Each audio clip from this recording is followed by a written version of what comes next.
వేదికను అలంకరించవలసిందిగా వారి పాదములు పెట్టి ప్రార్థిస్తున్నాను.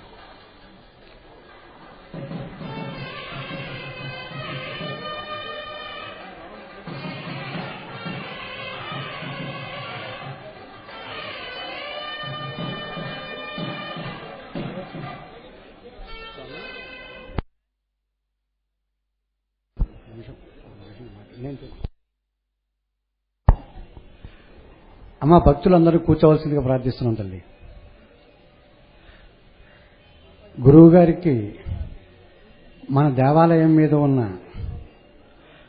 అత్యంత ప్రేమాభిమానాలతోటి ఒక 30 రోజుల పాటు కార్తీక మాసం అంతా కూడా జగన్నాథపురం విష్ణాలయంలో ప్రవచనాలు చెప్తున్నప్పటికీ కూడా మేము వారిని ప్రార్థించిన వెంటనే, సార్ ఈ సంవత్సరం అయినా సరే తమరు కొంచెం అయ్యప్ప స్వామి మీద ఒక 2 రోజుల పాటు ఈ కార్తీక మాసంలో వచ్చే నవంబర్ 4వ తారీఖుని తమరు మమ్మల్ని మన్నించి, మా కోరికని మన్నించి తమరు తప్పకుండా ఒక 2 రోజులు అక్కడ ఆపు చేసి, కొంచెం శ్రమ అయినప్పటికీ కూడా గురుగారు ఎప్పుడు ప్రవచనం ఒకసారి అయిన తర్వాత ఎప్పుడు ఆపు చేయడం కానీ మధ్యలో ఇది కానీ లేదు.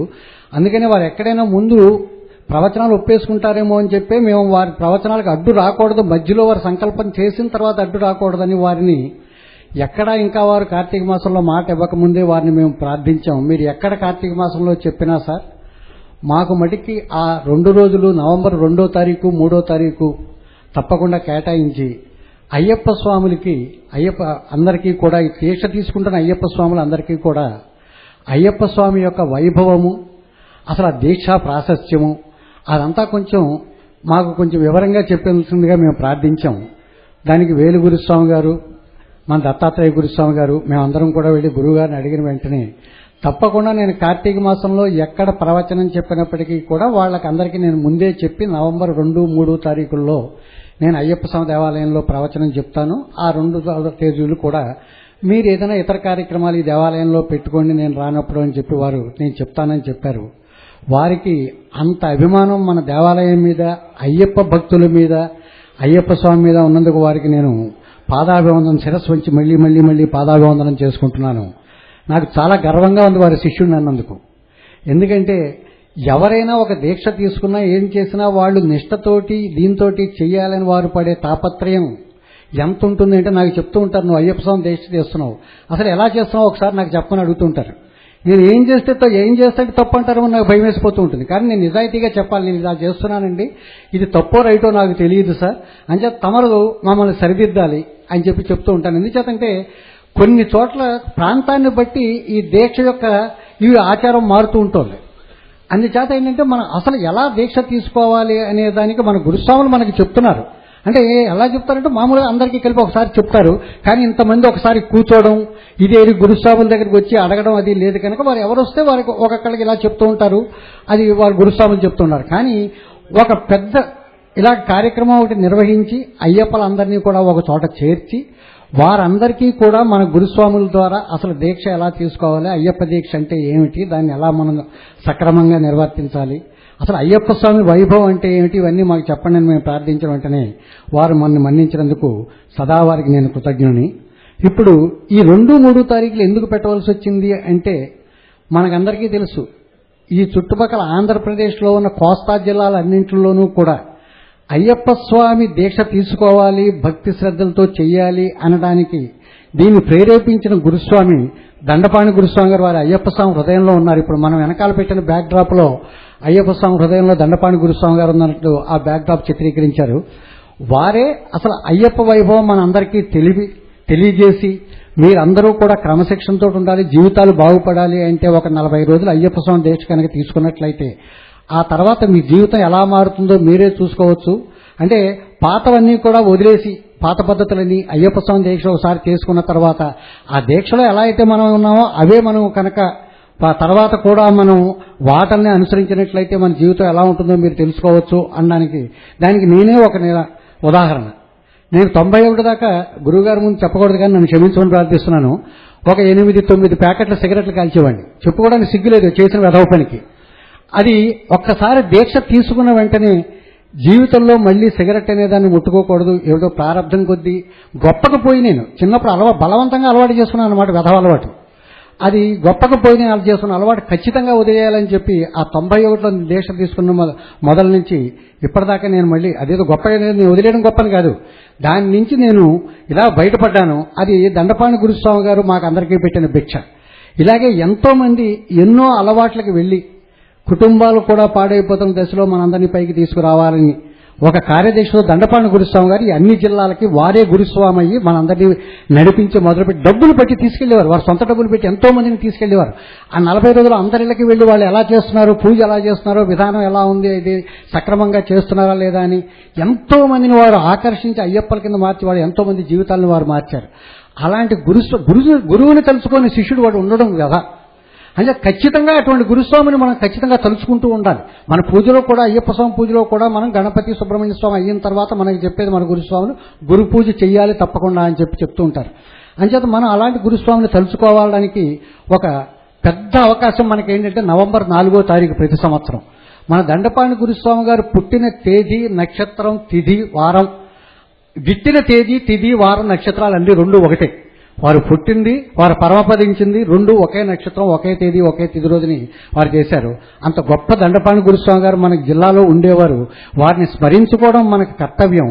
వారు తనయుడే వేలు గురుస్వామి గారు దండపాణి గురుస్వామి గారు ఎక్కడైతే వదిలిపెట్టారో అక్కడ తూచా తప్పకుండా వారు పుత్రుడైన వేలు గురుస్వామి గారు కూడా మీకు తెలుసు వారేమో ₹1 ఆశించరు. వేలు గురుస్వామి గారు కూడా ఎప్పుడు ఏదో మాల వేయడం, దీక్షకి ఏదైనా మనం ఇచ్చామని కూడా అది దిగులు పడేస్తుంటారు ఆయన. అంటే అలా చేయాలని నేను అంటలేదు. వారికి ఇంకో ఇతరత్ర వ్యాపారం అది ఉంది కనుక ఇదే వారికి వృత్తి కాదు కనుక వారు అలా చేస్తూ ఉంటారు. డబ్బులు తీసుకోవడం తప్పు ఎప్పుడూ కాదు. మనకు అదే గురుస్వామి డబ్బు ఖచ్చితంగా తీసుకోవాలి. అది అంచేత వారి తండ్రి గారు ఎక్కడైతే వదిలిపెట్టారో అక్కడ వీరు మొదలుపెట్టి వీరు కూడా మన శిష్యులందరినీ కూడా ఉద్ధరించడానికి చేస్తున్నారు. దానికి కృతజ్ఞతంగా ఈ దేవాలయం పెట్టినప్పటి నుంచి మేము ఏం చేస్తున్నామంటే ఇక్కడ నుంచి ఊరేగింపు దండపాణి గురుస్వామి గారు నవంబర్ 4వ తారీఖున ప్రతిసారి కూడా ఓ ఊరేగింపు కింద వారికి పూజ చేసి షోడశోపచార పూజ చేసి గురుస్వామి గారికి ఓ ఊరేగింపు కిందకి వెళ్ళి మళ్ళీ వారి ఇంటి దాకా వెళ్ళి మళ్ళీ తిరిగి వస్తుండేవారం. ఒక 3 ఏళ్ల నుంచి ఈ కాకినాడ పట్టణానికే కాదు కదా దండపాణి గురుస్వామి గారు ఈ తూర్పుగోదావరి జిల్లాకు అంతకే ఉన్నప్పుడు ఇక్కడ ఏంటంటే జగన్నాథపురం గురుస్వామిని కూడా వాళ్ళందరూ కూడా చాలా భక్తి శ్రద్ధలతో చేస్తారు. మనకంటే కూడా చాలా భక్తి అక్కడ ఎప్పటి నుంచో చేస్తున్నారు. మనందరూ కలిసి చేద్దామని వారు కూడా అన్నంతో ఊరేగింపు అక్కడ దాకా వెళ్ళి అందరూ కూడా కలిసి ఇక్కడ మళ్ళీ పూజ చేసుకుని ఈ కార్యక్రమం నవంబర్ 4వ తారీఖు చేసేవాళ్ళం. ఒక 3 ఏళ్ల నుంచి చాలా వైభవపేతంగా కింద సంవత్సరం మన పూజ్య గురువులు వీరే కొబ్బరికాయ కొట్టి కొంత సంవత్సరం మనం పెట్టిన ఊరేగింపు వారు ప్రారంభించారు పూజ్య గురువులు. ఈ సంవత్సరం కూడా వారిని ప్రార్థించాం. 2, 3 తారీఖులు ప్రవచనం చెప్పిన తర్వాత 4వ తారీఖు సాయంత్రం 6 గంటలకి మేళతాళాలతోటి అయ్యప్ప స్వామి, గణపతి, సుబ్రహ్మణ్య స్వామితో పాటు దండపాణి గురుస్వామి గారి ఒక చిత్రం కూడా ఊరేగింపుగా జగన్నాపురం ఇష్టాలైన దాకా వెళ్ళి మళ్ళీ ఇక్కడికి మనం రాత్రి తిరిగి వచ్చి వడి అది తీసుకుంటాం. పూజ్య గురువులు మళ్ళీ నేను ప్రార్థించాను, సార్ కింద సంవత్సరం మీరు చేసింది కనుక ఇప్పుడు కూడా నిరాఘాటంగా సాగుతోంది కనుక తమరు ఈ సంవత్సరం కూడా ఊరేగింపును ప్రారంభించవలసిందిగా ప్రార్థించాం. వారు సరే చేస్తానన్నారు తప్పకుండాను. దానికి కూడా వారికి నేను పాదాభివందనం చేసుకుంటున్నాను. ఎందుకంటే నేను తెలుసో తెలియకో ఏది అడిగినప్పుడు కూడా వీడు ఏదో అడిగేళ్ళే పర్వాలేదు అని ఉద్దేశంలో వీడు ఏదైనా అనకపోతే నేను చెవైపోతే వీడు బాధపడిపోతాడని నేను కొన్నిసార్లు తప్పులుగా కూడా అడిగి ఉండొచ్చు గురువు గారిని. కానీ అయినా సరే నన్ను మన్నిస్తున్నందుకు పూజ్య గురువుని మీ అందరి సమక్షంలో నేను వారికి మళ్ళీ నేను శిరస్సు వంచి పాదాభివందనం చేసుకుంటున్నాను. ఇలాగే నేను అలా వారిని ప్రార్థించి వారిని ఏదైనా కొంచెం నిరగాటంలో పెట్టించమంటే క్షమించమని కూడా మళ్ళీ నేను సభాముఖంగా కోరుకుంటున్నాను. ఇప్పుడు దండపాణి గురుస్వామి గారి దినం రేపు 4వ తారీఖున పుణ్య దినోత్సవాలు అవుతున్నాయి. దానికి సంబంధించి పూజ్య గురువులు ఇవాళ వైభవపేతంగా మనం ఈ కార్యక్రమం మొదలుపెట్టాం. పూజ్య గురువులు అయ్యప్ప స్వామి వైభవం గురించి చెప్తారు. మనం ఏ కార్యక్రమం పెట్టినప్పటికీ కూడా మనకి ఆనవాయితీ ఏంటి అంటే దేవాలయంలో పూజలు చేసి ఇక్కడ కార్యక్రమం నిర్విఘ్నంగా నిరాకాటంగా జరగాలని చెప్పి ఆ ఆలయ అర్చకులు పూజ్య గురువుల్ని ఆ పూజా పుష్పమాలలు చేస్తూ ఉంటారు. ఇప్పుడు రామాలయం ప్రధాన అర్చకులు వారు పూజ్య గురువులు పుష్పమాల అంకుతం చేస్తారు. ఇంకేదంటే అయ్యప్ప స్వామి దేవాలయం కట్టక ముందు రామాలయం ఉంది ఇక్కడ. అంచేత వీరే ప్రధాన అర్చకులు మన దేవాలయాలు అన్నింటికీ కూడా ముందుగా.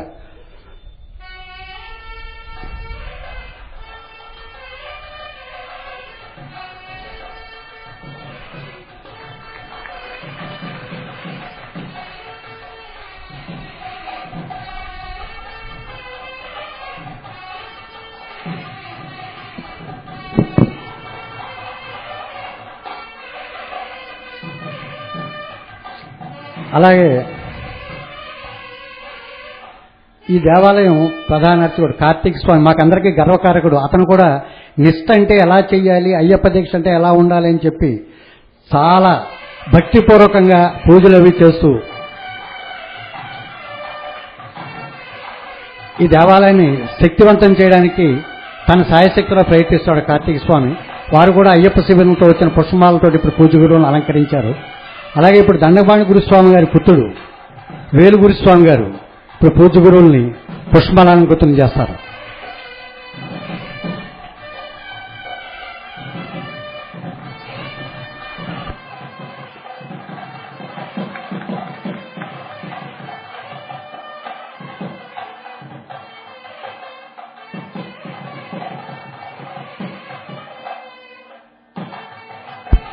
అలాగే దండపాణి గురుస్వామి గారికి వేలు గురుస్వామి జన్మతః పుత్రుడైన మానసపుత్రుడు పుత్ర సమానులైన దత్తాత్రేయ గురుస్వామి గారు, ఈ మన కాకినాడ పట్టణానికి మనందరికీ తెలుసును గురుస్వామి గారు. వీరు కూడా అయ్యప్ప స్వామి గురించి ఎంత మన అందరికీ కూడా తెలియజేస్తున్నారో మనందరికీ తెలుసు. ఇప్పుడు దత్తాత్రేయ గురుస్వామి గారు పూజ్య గురువుని పుష్పమాలంకృతం చేస్తారు.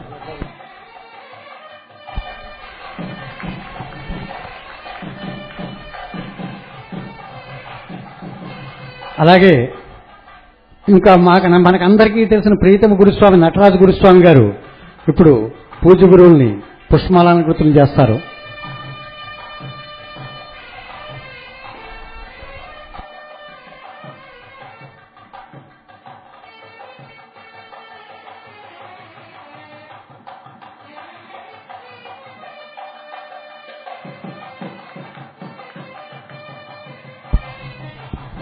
అలాగే ఈ కార్యక్రమ నిర్వహణ తరపున ఇప్పుడు దీక్షలో ఉన్న ప్రసాద్ బాబు గారు పూజ్య గురువుల్ని పుష్పమాలంకృతం చేస్తారు.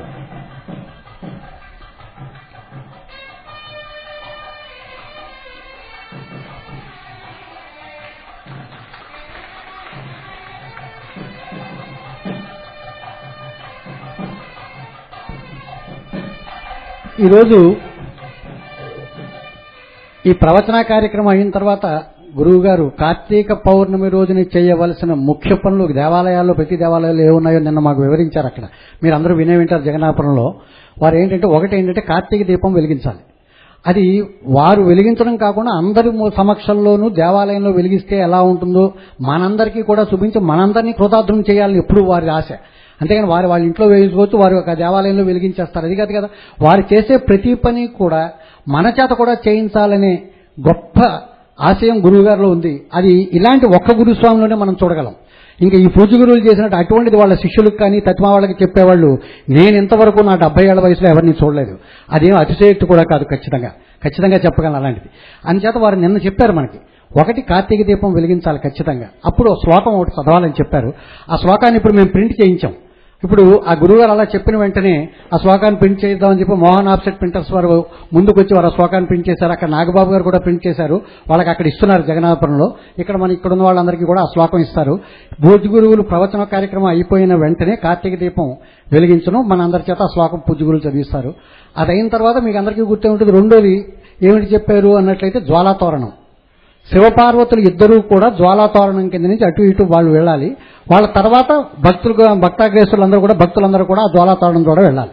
అంచేత ఇప్పుడు ఏంటంటే మనం ఏం చేస్తామంటే ఇది అయిపోయిన వెంటనే అక్కడ కార్తీక దీపం వెలిగించిన తర్వాత పల్లకి మోసే అర్చకులు, గురువు గారు, గురువు పత్ని వాళ్ళు మటుకి మాటతాళాలతో వెళ్లి అక్కడ కార్తీక ఈ జ్వాలాతోరణం వెలిగించి వాళ్ళు 3 సార్లు వెళ్లి వచ్చేసిన తర్వాత మనమందరం కూడా దేవుని లోపలికి వచ్చేసిన తర్వాత మనందరం కూడా వెళ్ళి 3 సార్లు కూడా ఆ జ్వాలాతోరణం కింద తిరగాలి అందరూ దేవాలయాలు. అది కూడా అంచేత మనందరూ వారిని ఏం డిస్టర్బ్ చేయదు. ఇంతమంది ఒకసారి వెళ్తే పడిపోతాం.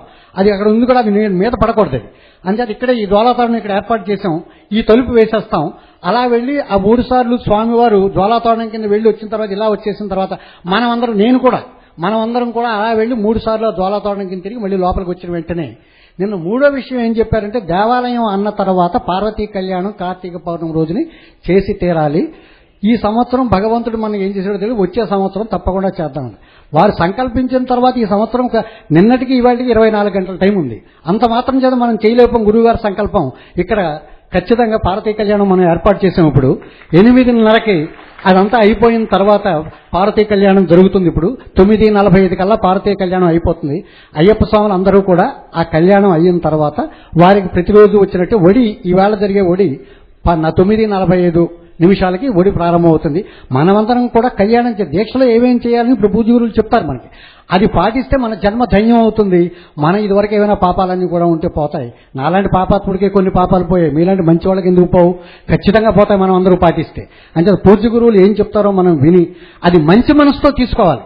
అది వారు చెప్పినట్టు మంచి మనసుతో తీసుకుని మనం చేసినట్లయితే ఖచ్చితంగా మనకి దాని ప్రతిఫలం కనపడి తీరుతుంది. అది నాకు కనపడింది కనుక నేను మీకు అందరికీ కూడా చెప్తున్నాను. మనందరం కూడా ఈ కార్యక్రమం ఈ 2 రోజులు చూసి తరిద్దాం. ఖచ్చితంగా ఏం చేద్దాం, మన గురుస్వాములు అందుకే అరేంజ్ చేశారు. ఇది నేను చెప్పింది కాదు. దండపాణి దత్తాత్రేయ గురుస్వామి, వేలు గురుస్వామి గారు వీరు కూడా 2 ఏళ్ల నుంచి చెప్తున్నారు మన గురుస్వామి. మా పిల్లలందరికీ కూడా మీరు చెప్పాలి సార్, మేము ఒక్కొక్కరికి చెప్తున్నాం తప్ప అందరినీ కూర్చోబెట్టి చెప్పలేకపోతున్నా, అవకాశం రావటం లేదు, ఖచ్చితంగా మీరు చెప్పాలని గురువు గారు వారు అడిగిన వెంటనే ఇది కార్యక్రమం మంచి కార్యక్రమం కదా అని చెప్పి వారు ఒప్పుకున్నందుకు మళ్ళీ వారికి నేను శ్రద్ధ నమస్కారాలు చేస్తూ వారి టైం కొంచెం వృధా చేసినందుకు నన్ను క్షమించమని కోరుకుంటూ ఈ రోజు ప్రవచనం చేయవలసిందిగా పూజ్య గురువుల పాదములు బట్టి ప్రార్థిస్తున్నాను.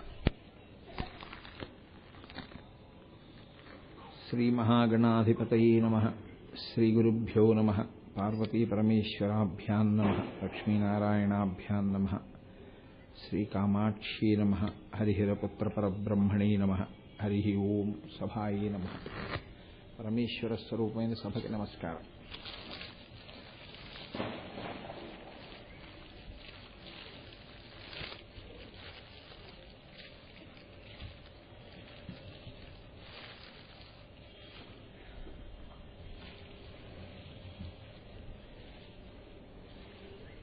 అయ్యప్ప స్వామి వారి దీక్షలు స్వీకరించడంలో, అయ్యప్ప స్వామి యొక్క దీక్షలని చక్కగా చెయ్యడంలో, చేయించడంలో ఈ జిల్లా ఒక ప్రముఖమైనటువంటి స్థానాన్ని పొంది ఉంది.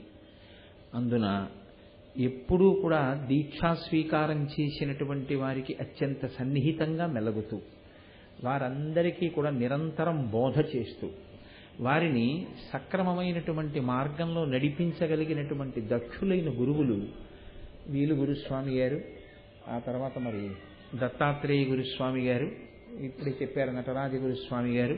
వీళ్ళందరూ కూడా అనేక మంది ఈ దీక్షితులందరినీ కూడా ఈ అయ్యప్ప స్వామి యొక్క పథంలో ఉన్న వాళ్ళని నడిపిస్తూ వస్తున్నారు. అటువంటి వారి ముందు యథార్థానికి నేను అయ్యప్ప స్వామి యొక్క దీక్ష గురించి మాట్లాడడం మహాసాహసమే అవుతుంది. ఎందుకంటే వారికి తెలిసున్న దానికన్నా, వారు చెప్పిన దానికన్నా చెప్పడానికి నా దగ్గర ఏముంటుంది కనుక. అయినా వారు ఒక పెద్దరికం ఇచ్చారు. నువ్వు 4 మాటలు చెప్పబోయి అన్నారు. నేను అనుకున్నాను, ఇన్ని రోజులుగా అయ్యప్ప స్వామి ఇక్కడ కార్యక్రమాలు చేయిస్తున్నారు కదా, ఒరే 2 రోజులు నా గురించి మాట్లాడని అయ్యప్ప స్వామి ఆదేశించి నన్ను తరింప చెయ్యడానికి ఆయనే మాట్లాడమని ఆదేశించారు అని స్వీకరించాను. కాబట్టి ఎవరు మాట్లాడమన్నారో వారు మాట్లాడిస్తారు. నాది ఏమి ప్రమేయం, నేను ఈ మైక్ ఎలా కూర్చుందో అలా నేను కూర్చునేవాడనంతే. కాబట్టి నేనేది పలికినా అది ధర్మశాస్త్ర పలికినట్టే తప్ప నేనంటూ ప్రత్యేకంగా పలకడానికి నాకు ఒక ఆస్తిత్వం, ఈశ్వరుడు గురించి చెప్పగలిగినంత గొప్పతనం ఉన్నవాడను నేనేం కాను. సరే, అయ్యప్ప స్వామి యొక్క వైభవము, ఆ దీక్ష, శిష్య పరంపర, ఆ దీక్షా విధానము, వీటి గురించి 4 మాటలు చెప్పు అన్నారు. ఈ అయ్యప్ప స్వామి ఆరాధనా విధానమునందు దీని పరిపూర్ణత ఎప్పుడు అంటే, శబరిమలై అనబడేటటువంటి కొండ మీద విజయం చేసి ఉన్నటువంటి అయ్యప్ప స్వామి యొక్క దర్శనంతో పూర్తయిపోతూ ఉంటుంది ఆ దీక్ష. ఆయన దర్శనం కోసమని స్వీకరిస్తారు ఈ దీక్షని. ఎందుకంటే ఈ దీక్షకి పరిసమాప్తి ఎప్పుడు అంటే ఆయన దర్శనంతో. అప్పుడు ఆయన దర్శనానికి వెళ్ళడానికి ఈ కార్యక్రమం అంతా చేయవలసి ఉంటుంది. కొన్ని నియమములను ఆచరించవలసి ఉంటుంది. దానిని దీక్ష అంటారు. అసలు దీక్ష అన్న మాటకి యథార్థమైన అర్థమేమి అంటే, దాన్ని చెప్పగలిగిన వాడు లోకంలో ఒక్క అమరసింహుడే. ఎందుకంటే ఆయన జన్మతః జైనుడు. ఆయనకి సనాతన ధర్మం అంటే కోపం. సనాతన ధర్మానికి వ్యతిరేకంగా పుస్తకాలు రాయాలని ఆయన కోరిక. నేను మీకు ఒక మాట చెప్తే మీరు ఆశ్చర్యపోతారు. శంకర భగవత్పాదులు ఎంత సాహిత్యాన్ని రచన చేశారో సనాతన ధర్మానికి వ్యతిరేకంగా అమరసింహుడు అంత సాహిత్యాన్ని రచన చేశాడు. అంతటి దిట్ట ఆయన. అయితే ఆయన ఇంత గొప్ప పరిణతి ఆయనకి ఎలా వచ్చింది? అసలు అంత గొప్ప సత్యమైన సనాతన ధర్మాన్ని కాదు అని మాట్లాడగలిగినంత శక్తి ఎక్కడి నుంచి వచ్చింది అంటే ఆయన రహస్యంగా సరస్వతీదేవిని ఉపాసన చేసేవాడు. అమ్మా, నువ్వు నన్ను కృప చేసి సనాతన ధర్మానికి వ్యతిరేకంగా గ్రంథరచన చేసే శక్తిని ఇమ్మని అడిగాడు. ఇచ్చింది అమ్మవారు. రాక్షసులకు వరాలు ఇవ్వరు బ్రహ్మగారు. అలాగే ఆయన భక్తికి మెచ్చి సరస్వతి కటాక్షించింది. ఇప్పుడు ఆయన సరస్వతీ కటాక్షంతో ఏం చేశాడంటే సనాతన ధర్మాన్ని యొక్క మూలాలని ప్రశ్న చేస్తూ అనేక గ్రంథములను వెలిగించాడు. 1, 2 కాదు. ఈలోగా శంకరాచార్యుల వారి అవతారం వచ్చింది. శంకర భగవత్పాదులు అవైదిక వాదనలన్నింటినీ ఖండన చేస్తూ ఆయన భారతదేశం అంతా తిరుగుతున్నారు. అమరసింహుడికి భయం వేసింది. శంకరాచార్యులు వారు వదిలిపెడతారా? అందులో ఇంత రచన చేసిన వాడిని వచ్చి తీరుతారు వాదనకి. శంకర భగవత్పాదులతో వాదించగలనా? అతనికి అధైర్యం వచ్చింది. అతను సరస్వతీదేవిని విశేషమైన ఆరాధన చేశాడు. అమ్మవారు కనపడింది. ఏం కావాలి నీకని అడిగింది. అమ్మ, నీ అనుగ్రహంతో ఇన్ని గ్రంథాలు రచన చేశాను. శంకరాచార్యులు వారి అవతారం వచ్చింది భూమి మీదకి. నేను ఆయనతో వాదించి సనాతన ధర్మము సత్యమైన ప్రాతిపదిక లేనిది అని నిరూపణ చెయ్యలేను. ఎందుకంటే ఆయన శక్తి అటువంటిది. ఆయనతో మాట్లాడగలిగిన శక్తి నాకు లేదు. ఇన్నాళ్ళు ఆయన లేరు కాబట్టి గ్రంథరచన చేశాను. ఇప్పుడు ఆయన వచ్చారు. ఇప్పుడు ఆయనని ఢీకొని ఆయన కూడా నాతో వాదించలేనంత శక్తిని నాకు ఇస్తే శంకరాచార్యుల వారు కాని ఓడిపోయారా? ఇక సనాతన ధర్మాన్ని రక్షించగలిగిన వాడు ఉండడం. అందుకని శంకరాచార్యుల వారిని ఓడించే శక్తి నాకు ఇమ్మన్నారు. అంటే సరస్వతీదేవి అంది, నువ్వు శంకరాచార్యుల వారి ఎదురుగుండా కూర్చుని వాదిస్తే ఆయన తేజస్సు ముందు నువ్వు అసత్యాన్ని పలకలేవు. అందుకని నువ్వు ఒక నియమం పెట్టు. 4 తెరలు కట్టుకుని తెరల మధ్యలో నేను కూర్చుని మాట్లాడతాను. నేను మీ ఎదురుగుండా మాట్లాడను. మనకి తెర అడ్డు ఉంటుంది, చుట్టూ తెరలుంటాయి. నువ్వు ఒక ఘటంలో నా మూర్తిని పెట్టు. నేను నా శక్తిని నీ ఎందుకు కృప చేస్తుంటాను, నేనే మాట్లాడుతుంటాను. కానీ శంకరులకి తెలిసిపోకూడదు సరస్వతీదేవి మాట్లాడుతోందని. అందుకని తెరలు పట్టాలి అని ఒక నియమం పెట్టు అంటే శంకరాచార్యుల వారితో ఈ మాట అంటే ఆయన అన్నారు, దానికే ఉంది, తెరలు కట్టు కూర్చుంటే కూర్చో, ఒకవేళ నన్ను చూసి మాట్లాడడం భయం అయితే అన్నారు. చుట్టూ 4 పక్కల తెరలు కట్టుకుని అందులో కూర్చున్నాడు అమరసింహుడు. కూర్చుని మాట్లాడుతున్నాడు. ఎప్పుడూ అంత కష్టపడవలసిన అవసరం రాలా శంకరాచార్యుల వారికి. ఎంత వాదించినా సనాతన ధర్మం గురించి అతను ఇంకొక మెట్టు మీ పైన నిలబడుతున్నాడు. ఇదేమిటి, సనాతన ధర్మం యొక్క ప్రాతిపదికనే ప్రశ్న చేస్తున్నాడు, ఇంత గొప్పగా వాదిస్తున్నాడని ఆయనకు అనుమానం వచ్చింది. ఇంత వాదించగలిగిన శక్తి ఒక వ్యక్తికి ఉండే అవకాశం లేదు. ఏదో తేడా ఉందని ఆయన అంతర్ముఖులయ్యారు.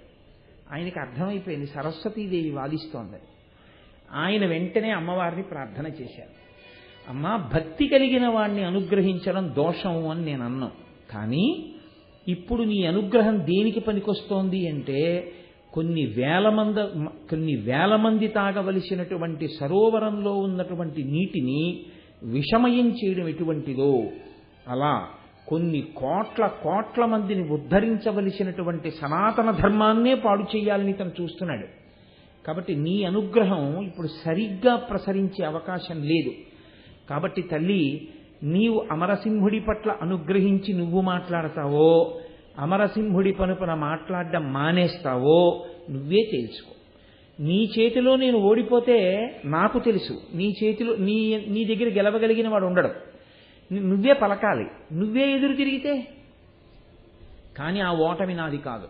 సనాతన ధర్మపు వేళ్లే కదిలిపోతాయి. అపాత్రుడికి సరస్వతీ కటాక్షం ఇచ్చి పాడు చేస్తావో, అపాత్రుడికి సరస్వతీ కటాక్షాన్ని ఉపసంహారం చేసి సనాతన ధర్మాన్ని నిలబెడతావో నీ ఇష్టం అన్నారు. వెంటనే ఘటంలోంచి సరస్వతీదేవి అదృశ్యమైపోయింది. ఆవిడ అదృశ్యమైపోగానే తెరల కింద పడిపోగానే అమరసింహుడికి తెలిసిపోయింది. వెళ్ళిపోయింది సరస్వతీదేవి. మనం శంకరాచార్యుల వారితో మాట్లాడలేం. ఆయన నాతో మాట్లాడుతూనే ఏదో ప్రార్థన చేశారు సరస్వతీదేవిని. ఆయన ప్రార్థనకి అమ్మవారు మన్నించింది, వెళ్ళిపోయింది. అది వెంటనే ఆయన వాదించకుండా ఓటమిని అంగీకరించాడు. అప్పుడు నిలబడిందండి సనాతన ధర్మం. సామాన్యమైన విషయం కాదు. శంకరులు ఈ జాతికి ఎంత కృప చేశారనుకుంటున్నారు? శంకరాచార్యుల వారు ఇలా బయటికి వెళ్ళగానే ఇక నేను శంకరాచార్యుల వారి దగ్గరే ఓటమి అంగీకరించిన తరువాత నేను సనాతన ధర్మానికి వ్యతిరేకంగా రాసిన పుస్తకాలు ఎందుకు పనికొస్తాయి అని అతను ఒక్కొక్క పుస్తకాన్ని అగ్నిగుండంలో వేసేస్తున్నాడు. అన్ని పుస్తకాలు కాలిపోయాయి. ఇది శంకరాచార్యుల వారికి తెలిసి మళ్ళీ వెనక్కి వచ్చారు. ఆయన గభాలను చేయి పట్టుకుని అన్నారు, నువ్వు చెప్పింది తప్పు కావచ్చు, కానీ నీ వాదనలో తెలివితేటలున్నాయి, నీ వాదనలో సృజనాత్మక శక్తి ఉంది, నీ వాదనలో సరస్వతీ కటాక్షం ఉంది. రేపు జనులకు అమరసింహుడు ఇంత గొప్పగా వాదించాడని తెలియాలి కదా, అది మంచో చెడో మొత్తానికి ఇంత బాగా వాదించాడని. ఎందుకు అటువంటి పని చేశావు? ఇది శంకరుల కారుణ్యం అంటే.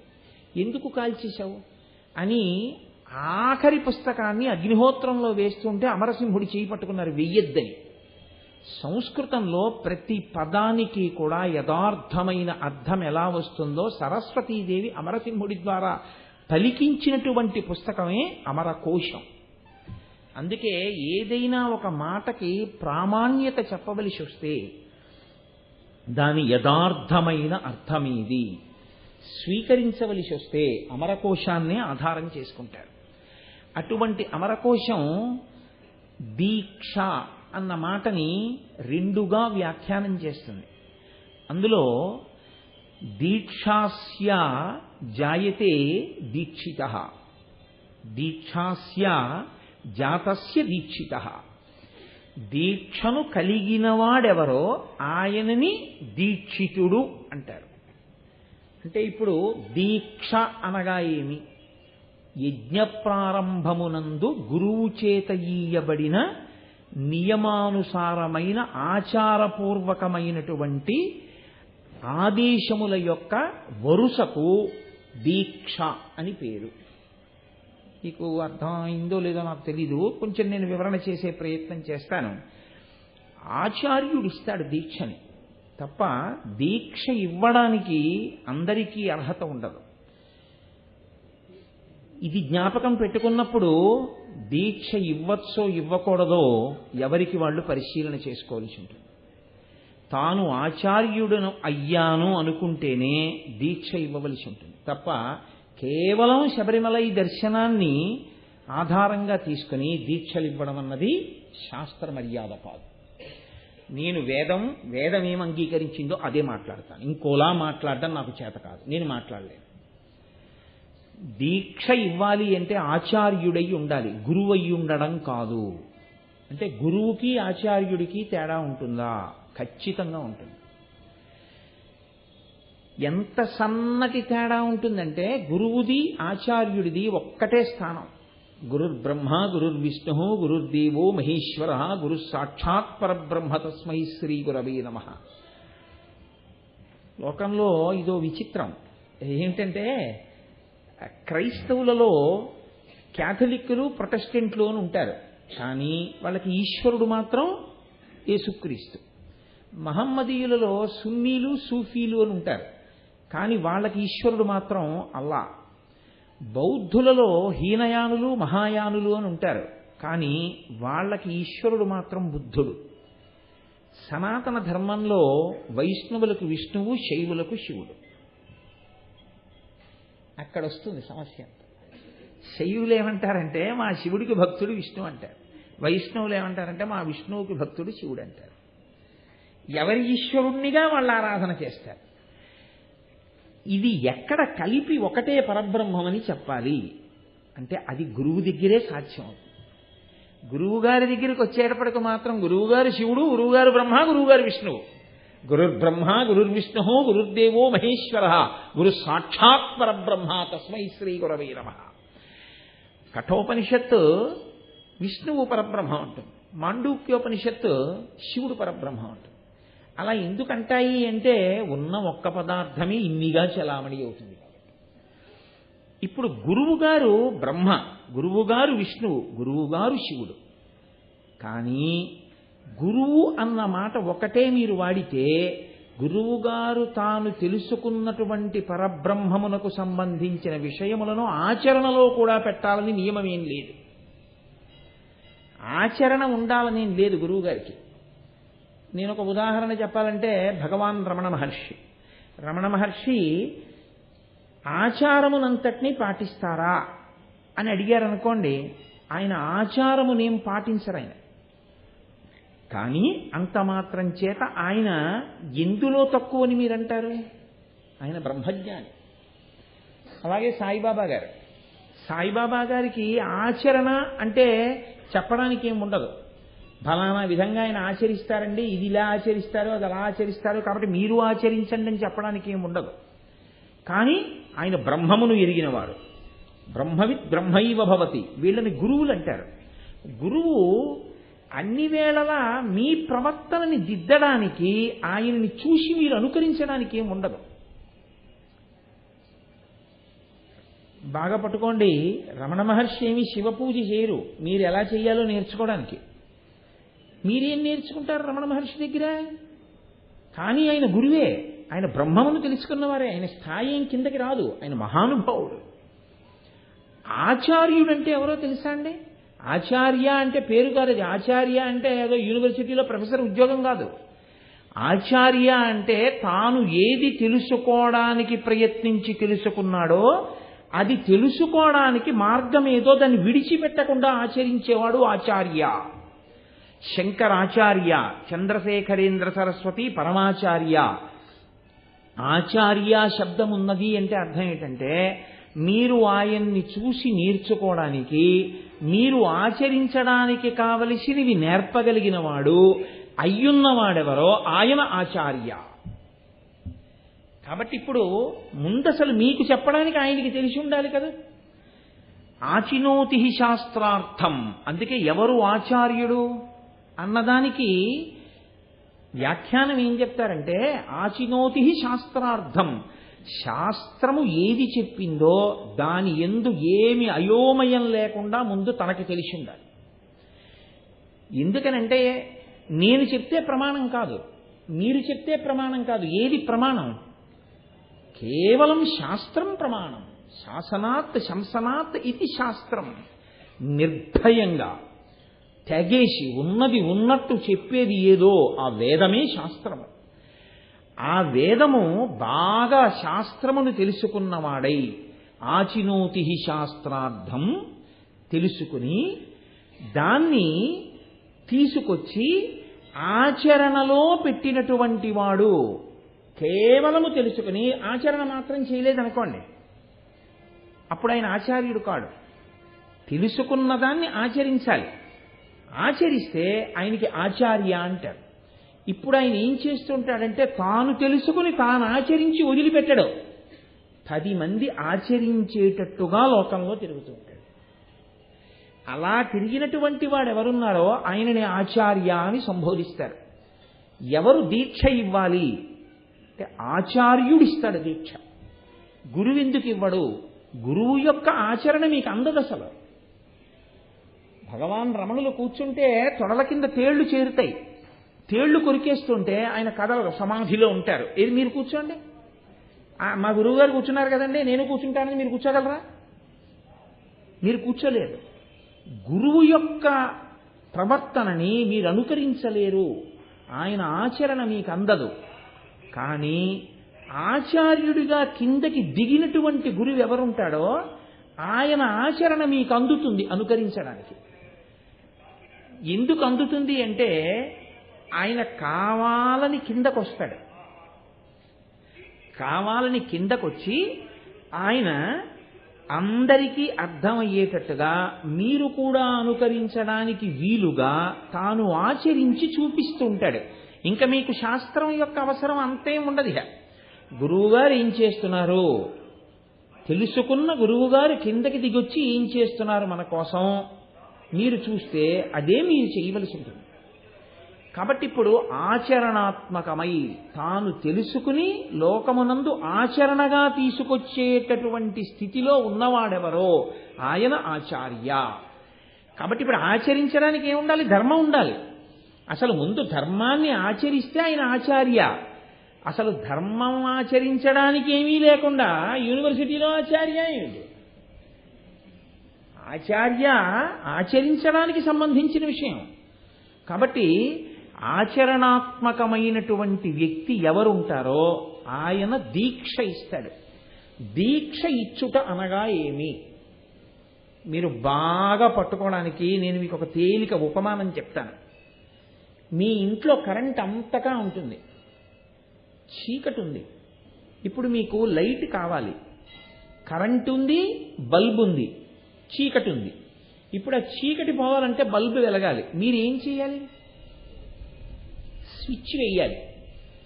స్విచ్ వేస్తే వెంటనే ఏమవుతుంది? బల్బు వెలుగుతుంది. ఇప్పుడు నాకు ఒక మాట చెప్పండి, ఈ బల్బు ఎంతసేపు వెలుగుతుంది? ఎంతసేపు అయినా వెలుగుతుందని మీరు చెప్పాలి కదండి. దీక్షకి కాలపరిమితి ఉండదు. మీకు ఇచ్చినప్పుడు ఏదో ఒక 40 రోజులు మండల దీక్ష అని ఎందుకు ఇస్తారంటే దానికి మీరు అలవాటై మీరు అలా చెయ్యడంలో సుస్థిరత్వాన్ని పొందడానికి, గురువుగారితో కలిసి తిరిగి గురువుగారిని ప్రశ్నలు వేసి ఆచార్యుడి దగ్గర మీరు అన్నీ తెలుసుకుని బాగా ఊంచుకోవడానికి కావలసినటువంటి వ్యవస్థకి 40 రోజుల మండలం. ఆ సమయం చాలు. ఆ తర్వాత ఏం చేస్తారంటే ఇక మీరు అల్లుకోగలరు జీవితంలో. అంతేకాని 40 రోజుల దీక్ష అంటే దాని ఉద్దేశం 41వ రోజున మీరు చెయ్యక్కర్లేదని కాదు. 41వ రోజున మీరు చెయ్యక్కర్లేదని మీకు అర్థమైతే అసలు మీరు దీక్షా స్వీకారమే చేయలేదని గుర్తు. అసలు వాడు దీక్ష తీసుకోలేదు. ఎందుకని అంటే కొనసాగింపేది జీవితంలో సుస్థిరం అవ్వాలి, కానీ ఆగిపోవడం ఏమిటి? 41వ రోజున ఆగిపోయింది దీక్ష ఎందుకు అవుతుంది? అవదు. ఆచార్యుడు ఒకసారి దీక్ష ఇచ్చాడంటే అది జీవిత పర్యంత దీక్ష. 40 రోజులు దేనికి పరిమితో తెలుసా అండి? ఆయనతో కలిసి మీరు తిరిగినటువంటి అవధి 40 రోజులు, ఆయన దగ్గర మీరు నేర్చుకున్నది 40 రోజులు, మీకు ఆచార్యుడు అందుబాటులోకి వచ్చింది 40 రోజులు. ఆ తర్వాత ఆచార్యుడు మీకు అందుబాటులో ఉండొచ్చు, వేరొకరికి అందుబాటులో ఉండొచ్చు, కానీ ఆ అందుకున్నది మాత్రం ఇంకా మీరు ఊంచేసుకుంటారు. ఇక మీరు బయటికి రాలేరు. అంత సంతోషంగా దాంట్లో నిలబడగలిగితే దానికి దీక్ష అని పేరు. 41వ రోజున తీసి అవతల బారేస్తే వాడు అసలు దీక్ష తీసుకోలేదు. పచ్చబద్ధం నేను దీక్ష తీసుకున్నానంటే శాస్త్రం అంతే చెప్తుంది. దీక్షకి జీవిత పర్యంత కొనసాగింపు. ఎందుకో తెలుసా అండి? దీక్ష అన్న మాట మీరు ఎప్పుడు వాడినా అది మీ అంత మీకు భాషించేది కాదు. దీక్ష స్వయం భాష కాదు. దీక్ష అంటే ఒకరిస్తారు. ఎవరివ్వాలి? ఆచార్యుడే ఇవ్వాలి. ఆచార్యుడిచ్చినదేదో అది దీక్ష. కాబట్టి ఇచ్చేవాడు ఉండాలి, పుచ్చుకునేవాడు ఉండాలి. ఇచ్చేవాడు పుచ్చుకునేవాడు ఉంటే మధ్యలోకి వచ్చిన దాన్ని దీక్ష అని పిలుస్తుంది శాస్త్రం. నేను ఎన్నో వ్యాఖ్యానాలని ఆధారం చేసుకుని మీకు చెప్తున్నాను ఈ మాటలు. అందుకే దీక్ష మీకు ఎలా ఇవ్వాలి? నేను మీకు ఒక యథార్థం చెప్తున్నాను, ఇలాగే ఇవ్వాలి అని నియమం లేదు. నేను పరమసత్యం చెప్తున్నాను. దీక్ష ఎన్ని వేల మంది దీక్ష తీసుకున్నా ఇలాగే దీక్ష ఇవ్వాలి అన్న నియమము లేదు. ఎందుకో తెలుసా అండి? మీరు ఏదో పెట్టుకుంటే అది మీరు పెట్టుకున్న నియమం అంతే. శాస్త్రం ప్రమాణంతే. మీరెవరు ప్రమాణం చెప్పడానికి? వేదం ప్రమాణం, శాస్త్రం ప్రమాణం. వేదం చెప్తోంది ఎలా ఉంటుందో దీక్ష అంటే. దీక్ష అనేక రకాలుగా ఉంటుంది. నయన దీక్ష అనొక దీక్ష. నయన దీక్ష అంటే మీకు ఇచ్చినట్లు మీకు తెలియదు కూడా. అసలు మీలో ప్రసరణ ప్రారంభమైపోతుంది. అది ఎలా ప్రారంభమైపోతుందో తెలుసా అండి? నాకు చాలా అనుగ్రహం కలిగింది అనుకోండి ఒకరి పట్ల, వీరు వృద్ధిలోకి రావాలి అని నేను అనుకున్నాను అనుకోండి. నేను పరిపూర్ణంగా పరమేశ్వరుణ్ణి ప్రార్థన చేసి వీరికి ఇక నుండి ఈశ్వరానుగ్రహము ప్రారంభమగుగాక, వీరి ప్రవర్తన యందు మార్పు వచ్చుగాక అని నేను ఒక్కసారి కళ్ళల్లో కళ్ళు పెట్టి కూడా చూడక్కర్లేదు. గురు కటాక్షము అన్న మాటకు అర్థం అదే. కటాక్షము అంటే కడగంటి చూపు. నేను గట్టిగా ప్రార్థన చేసి ఈశ్వరుణ్ణి నేను ఇలా చూశాననుకోండి ఒకసారి, మీలో మార్పు ప్రారంభమైపోతుంది. దాన్ని నయన దీక్ష అంటారు. అలాగే స్పర్శ దీక్ష, ముట్టుకునిస్తారు.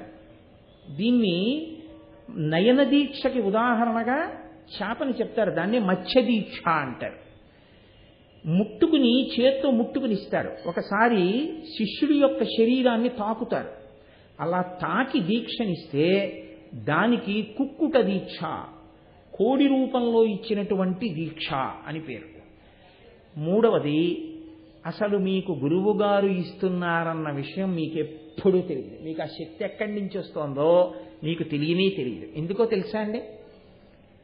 గురువుగారు ఎక్కడో కూర్చుని ఈశ్వరుణ్ణి ప్రార్థన చేసి ఒకసారి శిష్యుణ్ణి స్మరణ చేసి ఆ శిష్యుణ్ణి ఉద్ధరించమని, కాపాడమని ఈశ్వరుణ్ణి ఆయన అక్కడి నుంచి ప్రార్థన చేస్తాడు. అంతే.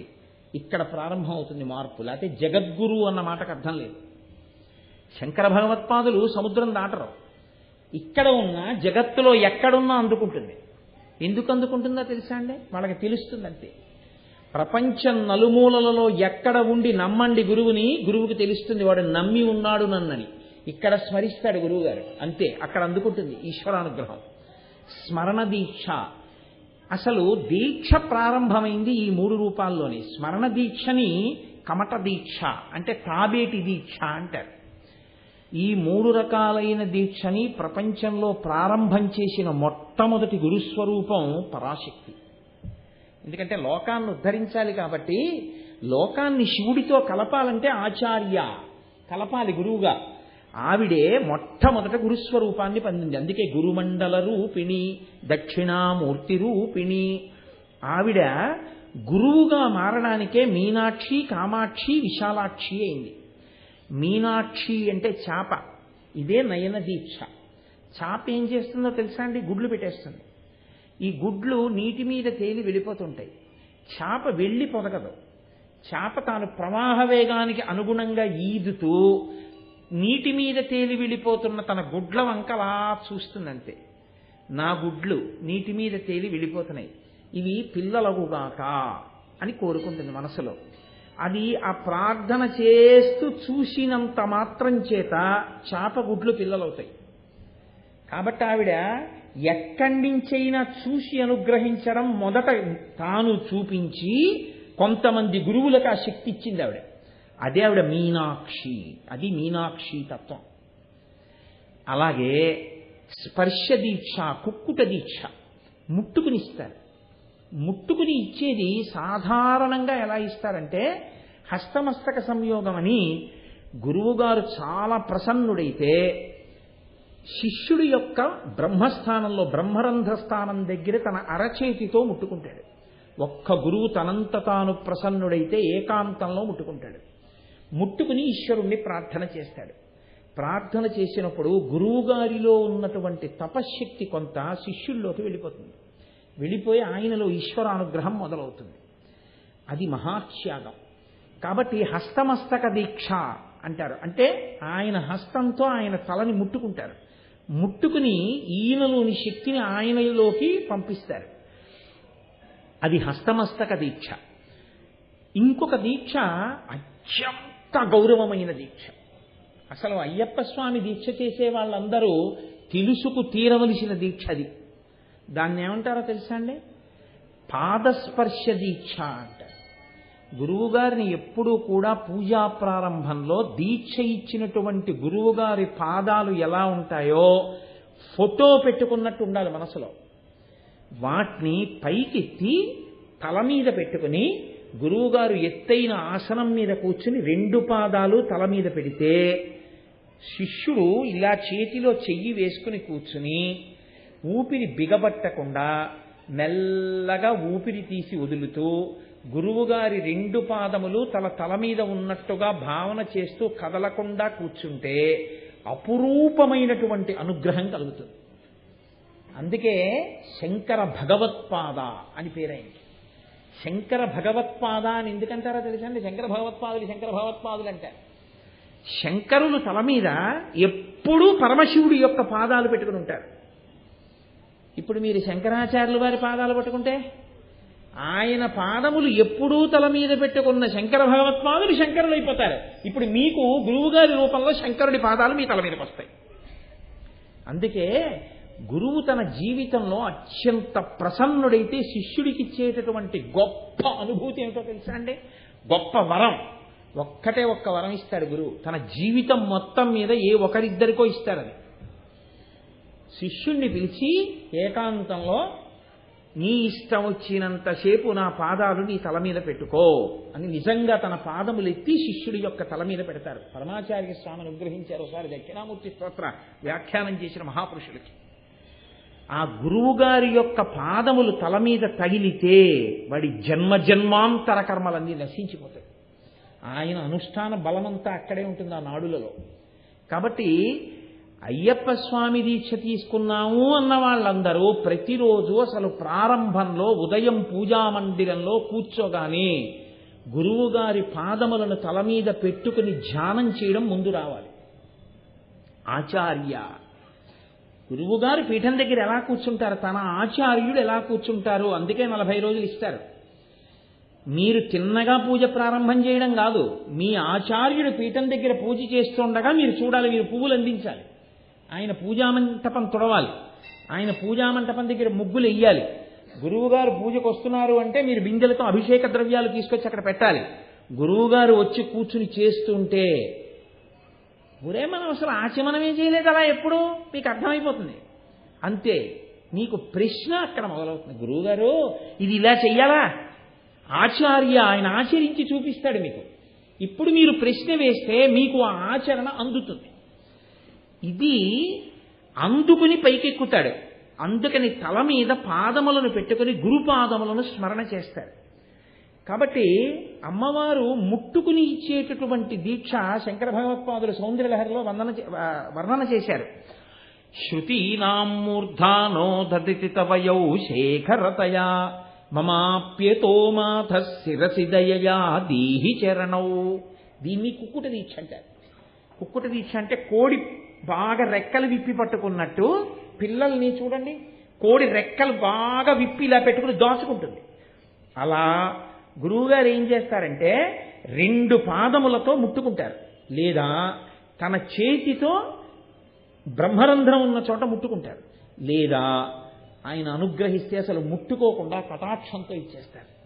కాబట్టి కుక్కుట దీక్ష, స్పర్శ దీక్ష, ఇది కామాక్షి. తల మీద పాదములు పెట్టి అనుగ్రహిస్తుంది కాబట్టి కామాక్షి ఇచ్చే దీక్ష. 3వది విశాలాక్షి, కమట దీక్ష అంటారు దాన్ని. కమట దీక్ష అంటే తాబేలు. తాబేలు ఏం చేస్తుందంటే నీటిలోంచి బయటికి వచ్చి గుడ్లు ఒడ్డున పెట్టేస్తుంది, పెట్టేసి నీటిలోకి వెళ్ళిపోతుంది. నీటిలోకి వెళ్ళిపోయి నీటిలో ఎక్కడ తిరుగుతూ ఉంటుంది, తిరుగుతూ లోపల స్మరిస్తుంది. ఒడ్డున గుడ్లు పెట్టి వచ్చాను, ఆ గుడ్లు పాపం ఏవీ తినేయకుండా ఆ గుడ్లు పిల్లలైతే బాగుండు, చిన్న చిన్న తాబేటి పిల్లలై అందులోంచి వచ్చి నీళ్ళల్లోకి వస్తే బాగుండు అని అదే స్మరణ చేస్తుంది.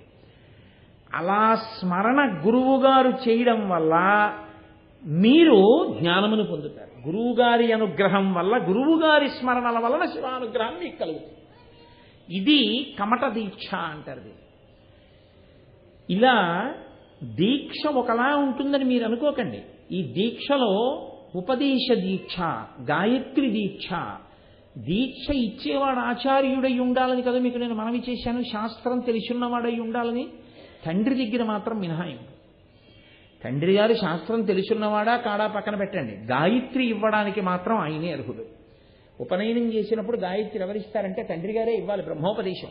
మా నాన్నగారికి శాస్త్రాలు తెలియవండి ఇంకోళ్ళు చేస్తారంటే ఉపదేశం అనకూడదు, మా అబ్బాయికి గాయత్రి మీరు ఉపదేశం చేయండి అని ఏ తండ్రి అడగకూడదు. గాయత్రి దీక్ష తండ్రి మాత్రమే కొడుక్కిస్తాడు. అక్కడ మాత్రం సమర్థతల ప్రశ్న రాదు. ఎందుకు రాదో తెలుసా అండి? కన్న తండ్రి కాబట్టి, అసలు శరీరం ఇవ్వడానికి కారకుడు కాబట్టి ఆయనే ఈశ్వరుడై ఉన్నాడు. కాబట్టి ఆ అర్హత చాలు ఆయన గురువై దీక్ష ఇచ్చేయడానికి. కాబట్టి గాయత్రి దీక్ష కన్న తండ్రి మాత్రమే ఇస్తాడు యజ్ఞోపవీతం ఉన్న వాళ్ళకి. ఇప్పుడు ఈ దీక్ష ఏం చేస్తుంది? ఇప్పుడు నేను ఆ దీక్షలు ఇంకా ఎన్ని రకాలుగా ఉంటాయో, అసలు ఆ దీక్ష వైభవం ఏమిటో చెప్పుకుంటూ వెడితే దానికే సరిపోతుంది నా ఉపన్యాసం అంతా. కాబట్టి అక్కడి వరకు వినండి. ఇప్పుడు ఈ దీక్షలో ఏం జరుగుతుంది అసలు అంటే, గుడ్డు యొక్క పెంకు పగిలిపోతుంది. మీరు గుడ్డు తీసుకొచ్చి చేతిలో పెట్టుకుని కొంచెం ఇలా ఇలా అన్నా కూడా పెంకు పగిలిపోతుంది. కానీ లోపల పిండం పిల్లవదు. ఆ పిండం ఏమైపోతుందంటే ద్రవం కిందకి జారిపోతుంది. అదే గుడ్డు మీద పెంకు ఉండగా, గుడ్డులో పిండం ఉండగా, పక్షి ఆ గుడ్డుని తీసుకుని తన కడుపు కింద పెట్టుకుంటుంది. పెట్టుకుని తన పొట్టని గుడ్డు మీద ఆంచి తానలా కళ్ళు మూసుకుని ధ్యానం చేస్తూ కూర్చుంటుంది. ఇప్పుడు ఆ పక్షి యొక్క పొట్ట వేడి గుడ్డు పెంకుకు తగిలి, గుడ్డు పెంకు వేడెక్కి ఆ వేడి లోపల ఉన్న పిండానికి తగిలితే లోపల ఉన్న పిండం పక్షి పిల్ల కింద మారడం మొదలు పెడుతుంది. మారి ఈ పెరిగిన పిల్ల ఏం చేస్తుంది? పెంకు పగలగొట్టుకుని ఎగిరిపోతుంది పక్షి. జ్ఞానము లోపల ఉండి అజ్ఞానమన్న పొర కప్పేసి ఉంటుంది. ఈ అజ్ఞానమన్న పొర ఎందుకు విచ్చిపోతుందంటే గురువుగారి అనుగ్రహం అన్న వేడికది విచ్చిపోతుంది. విచ్చిపోతే వాడు పక్షి అయిపోయి ఎగిరిపోతాడు. ద్విజహ అంటే 2 రెక్కలు ఉన్నవాడు. భక్తి జ్ఞానము లేదా భక్తి కర్మ అన్న 2 రెక్కలు పెట్టుకుని ఆకాశ అంటే బ్రహ్మము, కాష్ అంటే అంతటా వ్యాపించి ఉండడం, అంతా వ్యాపించినటువంటి బ్రహ్మాన్ని భక్తితో కూడిన కర్మతో ఆరాధన చేస్తూ తిరుగుతాడు. ఈ స్థితి ఎక్కడి నుంచి వస్తుందంటే గురు సంపర్కం వల్ల వస్తుంది. గురువు గారి యొక్క అనుగ్రహం కలిగితే, గురువు గారి పక్కన ఉండడం అంటే గురువు గారిని మీరు విసిగించారనుకోండి, ఏమవుతుందో తెలుసా అండి? వీడొచ్చాడేమిటి అని గురువు గారు అనుకున్నారనుకోండి, అది మీకు ఇంకా ఉపయోగం ఉండదు. అందుకే గురు శుశ్రూష అన్న మాటకు అర్థం ఏంటంటే గురువు మనసిరిగి ప్రవర్తించుట. ఎన్నడూ గురువు గారికి విసుగు కలిగేలా ప్రవర్తించకూడదు. శిష్యుణ్ణి చూడగానే గురువుగారు పొంగిపోయేటట్టు ఉండాలి. అలా ఉంటే అప్పుడు గురువుగారి ఆ పక్షి యొక్క ఒంటి వేడికి గుడ్డులో ఉన్నటువంటి పిండం పిల్లై గుడ్డు పెంకు పగలగొట్టుకుని పైకొచ్చినట్టు లోపల ఉన్నటువంటి జ్ఞానము పైన ఉన్న అజ్ఞానం అనేటటువంటి పెంకుని పగలగొట్టి ఆచరణాత్మకమై ఈశ్వరానుభవంగా మారుతుంది. ఇలా మార్చగలిగినటువంటి సమర్థత ఎవరి యందు ఉండి ఆచరణాత్మకమై మిమ్మల్ని కూడా పైకెక్కించడానికి నిచ్చెల మెట్లెక్కించినట్టు ఎక్కించగలడో ఆ సమర్థత ప్రకాశించిన వాడు ఆచార్య. ఆయన ఈ దీక్షనిస్తాడు. ఇప్పుడు నాకు చెప్పండి, మీకు ఇచ్చిన దీక్ష 40 రోజులకి పరిమితమని మీరు ఎలా అనుకుంటున్నారు? అది జీవిత ప్రయోజనానికి సంబంధించిన దీక్ష. గురువుగారిచ్చిన దీక్ష మీకు మాల వెయ్యడం, ఇరుముడి కట్టడం మధ్యలో ఉన్నదే దీక్ష అని మీరు అనుకుంటే మీరు ఎన్నిసార్లు దీక్ష చేసినా మీకు అసలు దీక్షే అర్థం కాలేదని గుర్తు. దీక్షే అర్థం కానప్పుడు ఇన్ని మాటలు చేశాడన్న దానివల్ల ఉపయోగం ఏంటి? ఓ అంకెని ఎంత పెట్టి హెచ్చ వేసినా చివర 0 పెట్టి హెచ్చ వేస్తే ఏమొస్తుంది? 0 వస్తుంది. అసలు దీక్ష అంటే ఏమిటో తెలియని వాడు ఎన్నిసార్లు దీక్ష చేస్తే ఉపయోగం ఏంటి? అసలు దీక్ష అంటే ఏమిటో నీకు తెలుసా?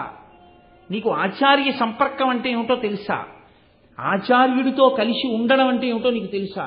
ఎప్పుడైనా నువ్వు ఆచార్యుడినో ప్రశ్న వేశావా? ఆచార్యునితో కలిసి తిరిగి నీ ఉపాసనని ఏమైనా దిద్దుబాటు చేసుకున్నావా?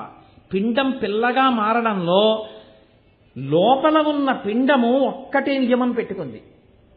నాకు తల్లి ఎవరో దానికి తెలియదు, బయట ఉంది పక్షి, గుడ్డులో ఉంది పిండం. కానీ ఆ పిండం ఎప్పుడు ఒక్కదానికే పొదగబడుతుంది, పక్షి కడుపు వేడికే. అన్యముచ్యత. మీరు పట్టుకెళ్ళి కొంచెం అగ్గిపుల్ల గీసి అక్కడ పెడితే అదేం పిల్లవదు, తల్లి కడుపే తగలాలి. నాకు గురువు వినా మార్గము లేదు, ఆచార్య కృపయే నన్ను రక్షిస్తుంది. అందుకే దీక్షితుడు తన ఆచార్యుడు ఎదురుగుండా ఉంటే ఎప్పుడూ తన కుడి చేతి వైపు ఆయన ఉండేటట్టుగా తిరగాలి తప్ప గురువు గారు తన ఎడం వైపుకి వెళ్ళేటట్టు తిరగను కూడా తిరగకూడదు బయట. దీక్షా నియమాల్లో మొట్టమొదటి నియమం అది. ఇది తెలుసుకోవాలి. ఇది తెలుసుకోకపోతే ఇంక దీక్ష ఏం చేస్తారు? మీకు అత్యంత పూజనీయమైనదనుకోండి వస్తువు, మీ కుడి పక్కకు పెట్టుకుంటారు, మీ కుడి భుజం దాని వేపుకుంటే అది పూజనీయము అని గుర్తు. అందుకే ఈశ్వరుణ్ణి పూజ చేసేటప్పుడు ఈశ్వరుడు ఎదురుగుండా ఉండడు, ఎడం పక్కన ఉండడు, కుడి పక్కన ఉంటాడు. తాను ఆరాధన చేస్తే ఇంట్లో పూజలో పూజా సామాగ్రి అంతా కుడి పక్కన ఉంటుంది. మీరు దేవాలయానికి ప్రదక్షిణం చేస్తున్నారనుకోండి, మీరు చేస్తున్నంతసేపు గుడి మీ కుడి చేతి వైపు ఉంటుంది. అంటే ప్రదక్షిణము అన్న మాటకి గుర్తు ఏమిటంటే మీ కుడి భుజం వైపుకి మీరు గుండ్రంగా తిరిగినా గుడి మీ కుడి భుజం వైపు ఉండడం. ఇట్నుంచి ఇటుకొచ్చినా ఎడంభుజం వైపుకి గుడి రాదు, దానికి ప్రదక్షిణం అని పేరు.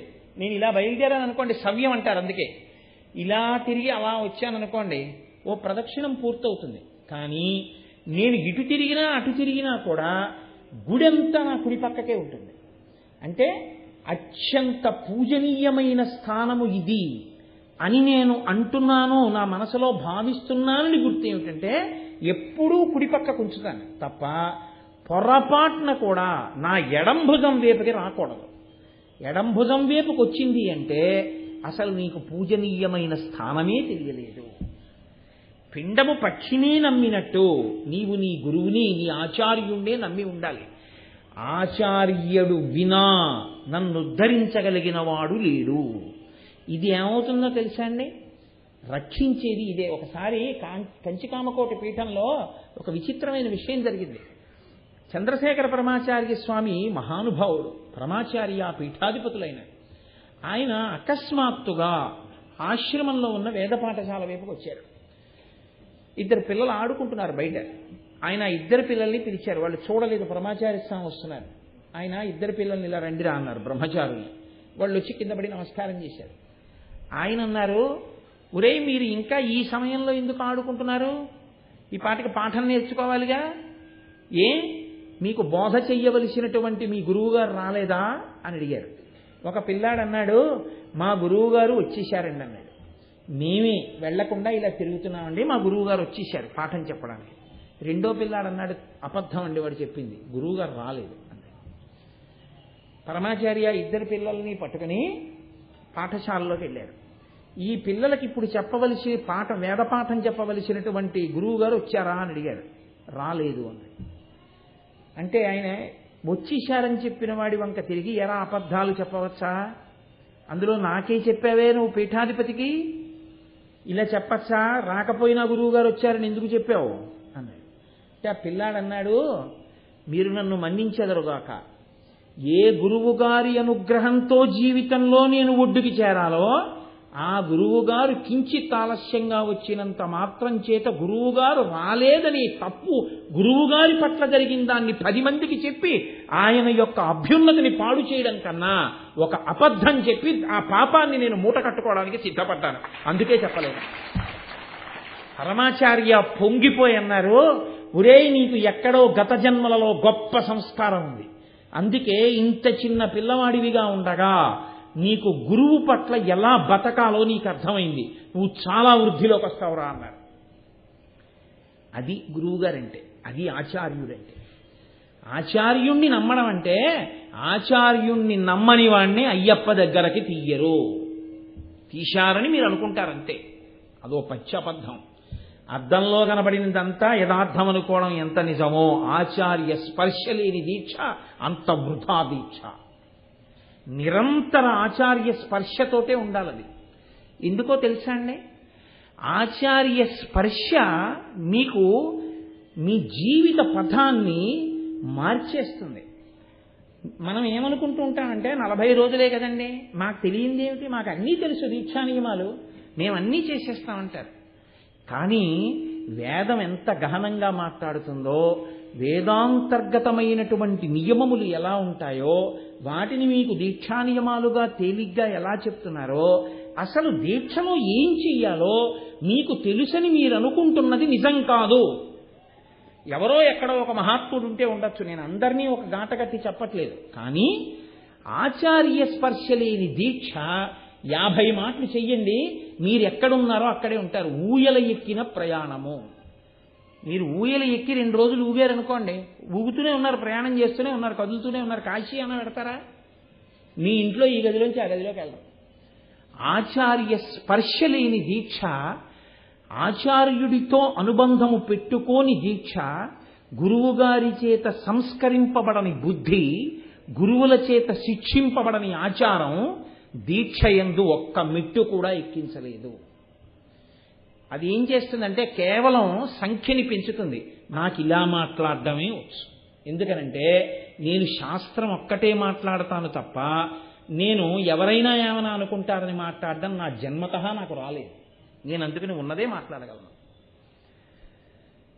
దీక్ష ఎందుకు నేను ఆచార్య సంపర్కం ఉండాలని అంటున్నానో మీకు నేను ఒక మాట చెప్తాను, మీరు పట్టుకుంటారు. ఈ దీక్షా నియమాలనే గురువుగారు మీకు చెప్తారు. ఆచార్యుడు మీకు దీక్ష ఇచ్చే ముందే అసలు 2-3 రోజులు దగ్గర కూర్చోబెట్టుకుని ఇవన్నీ చెప్తారు మీకు. నాకు ఆయన పట్టుకొచ్చి వేలుగురుస్వామి కాగితం ఇస్తే నేను ఎంత సంతోషించాను. దండపాణి గురుస్వామి ఇరుముడి కట్టిన తర్వాత వెళ్ళడం ఎలాగో కూడా ఆయన నియమం చేసేవారు. కర్మలు ఉంటాయి, కర్మ చెయ్యకుండా ఏ మనిషి ఉండలేడు. కర్మ అంటే పని, ఏదో కార్యం. కర్మ 3గా ఉంటుంది. నిత్య కర్మ, నైమిత్తిక కర్మ, కామ్య కర్మ అని 3గా ఉంటుంది. నిత్య కర్మ ఇది ఒక్క గురువు గారి దగ్గరే తెలుసుకోగలుగుతారు. ఎందుకో తెలుసా అండి? నిత్యకర్మ ఎక్కడ ప్రారంభం? పని చేయడం అన్నది ఎప్పుడు మొదలు? నిద్ర లేవడంతో మొదలు కదండి.